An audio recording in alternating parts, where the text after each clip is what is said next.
Vous savez les enfants, j'ai vécu de grands moments de l'histoire. Mais celle qui m'a le plus marquée est le jour du débarquement de Normandie pendant la Seconde Guerre mondiale, lorsque j'étais infirmière. Laissez-moi vous raconter cette histoire.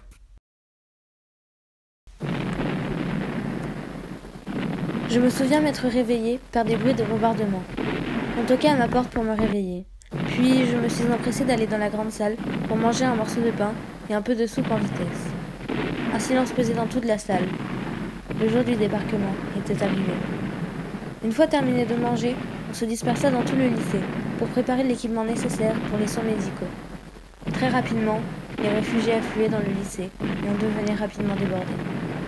On était forcé d'aménager le lycée pour y remettre un peu d'ordre. Le premier étage était réservé aux malades et le second aux infirmes et aux personnes âgées. Les cuisines étaient dans la cour et le cloître abritait désormais une centaine de réfugiés. Ce jour-là, on voyait un paysage de terreur, aussi bien à l'intérieur qu'à l'extérieur.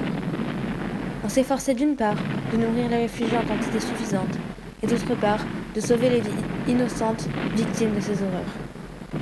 Le temps semblait passer lentement par rapport au nombre de victimes et de réfugiés qui s'installaient. On s'entassait de plus en plus dans le cloître, la salle des fêtes et la chapelle. Les jours défilaient ainsi jusqu'au jour où on n'entendit plus rien. Enfin,